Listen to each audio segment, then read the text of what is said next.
Subject verb అగ్రిమెంట్లో and ఏ విధంగా పనిచేస్తుందో చూద్దాం. రెండు అంతకంటే ఎక్కువ సింగిల్ నౌన్స్ లేదా రెండు అంతకంటే ఎక్కువ ప్లూరల్ నౌన్స్ని కలిపి చెప్పడానికి మధ్యలో ఈ అండ్ ఉపయోగిస్తాం. అప్పుడు అండ్కి ఇరువైపులా ఉన్న నౌన్స్ని మొత్తంగా ప్లూరల్గా భావిస్తాం. అప్పుడు ఆ నౌన్స్ తర్వాత వచ్చే వెర్బు ప్లూరల్ వెర్బ్ అయి ఉంటుంది. చూడండి, the dog and the cat are chasing the ball. ఇక్కడ రెండు నౌన్స్ ఉన్నాయి, డాగ్ ఒకటి, క్యాట్ ఒకటి, మధ్యలో అండ్ ఉంది.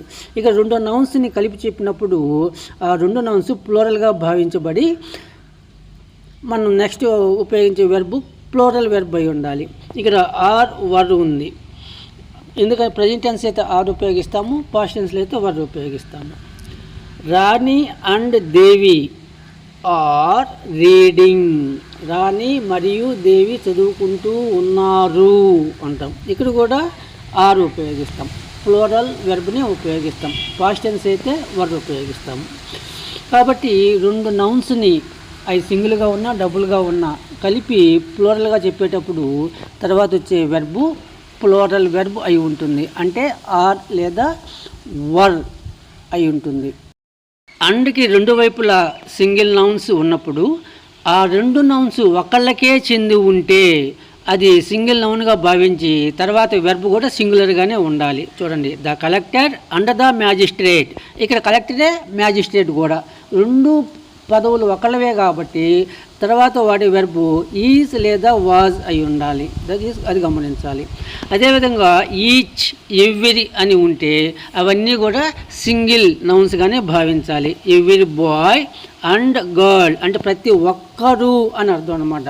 ఒక్కొక్కరి గురించి చెప్తున్నట్టుగా భావించాలి. ఈచ్ ఉన్నా ఎవ్రీ ఉన్నా అప్పుడు is in the class, is కానీ వాజ్ కానీ ఉపయోగిస్తాము.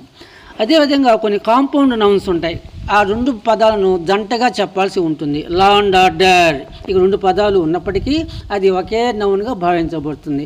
అప్పుడు ఈజ్ అని ఉపయోగించాలి లేదా was. Bread and butter, cup and saucer, ఇట్లా కాంపౌండ్ నౌన్స్ ఉంటాయి, అవి సింగిల్గానే భావించాలి. అంటే రెండు వైపులా రెండు నౌన్స్ ఉన్నాయి కదానని ప్లూరల్గా వాడకూడదు. Law and order, bread and butter, ఇట్లాంటి కప్ అండ్ సాసర్ ఇవి కాంపౌండ్ నౌన్స్ అంటారు. ఇవి సింగిల్గానే తీసుకొని వాటి తర్వాత వచ్చే వెర్బు సింగిల్ వెర్బ్ని ఉపయోగించాలి, అంటే ఈజ్ ఉపయోగించాలి.